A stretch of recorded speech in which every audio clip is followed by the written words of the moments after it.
ನವದೆಹಲಿಯ ರಾಜೇಂದ್ರ ನಗರದಲ್ಲಿನ ತರಬೇತಿ ಕೇಂದ್ರವೊಂದರ ನೆಲಮಹಡಿಯು ಜಲಾವೃತಗೊಂಡು 3 ನಾಗರಿಕ ಸೇವಾ ಪರೀಕ್ಷಾರ್ಥಿಗಳು ಮೃತಪಟ್ಟಿದ್ದು, ಇದರ ವಿರುದ್ಧ ವಿದ್ಯಾರ್ಥಿಗಳಿಂದ ಭಾರೀ ಪ್ರತಿಭಟನೆ ನಡೆಯುತ್ತಿದೆ.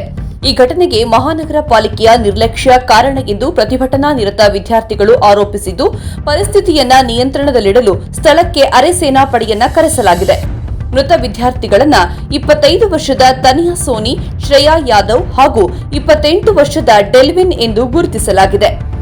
ನಾಗರಿಕ ಸೇವಾ ಪರೀಕ್ಷಾರ್ಥಿಗಳಿಗೆ ತರಬೇತಿ ನೀಡುವುದಕ್ಕೆ ಪ್ರಸಿದ್ಧವಾಗಿರುವ ರಾಜೇಂದ್ರ ನಗರದ ಕಟ್ಟಡವೊಂದರಲ್ಲಿರುವ ರಾವ್ಸ್ ಐಐಎಸ್ಟಿ ಸರ್ಕಲ್ನಲ್ಲಿ ಈ ದುರಂತ ಸಂಭವಿಸಿದೆ.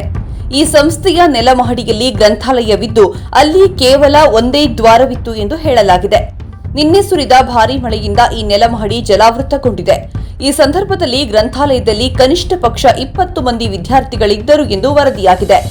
ಈ ಘಟನೆಯ ಸಂಬಂಧ ಕ್ರಿಮಿನಲ್ ಪ್ರಕರಣವನ್ನು ದಾಖಲಿಸಿಕೊಳ್ಳಲಾಗಿದೆ ಎಂದು ಉಪ ಪೊಲೀಸ್ ಆಯುಕ್ತ ಎಂ ಹರ್ಷವರ್ಧನ್ ತಿಳಿಸಿದ್ದಾರೆ.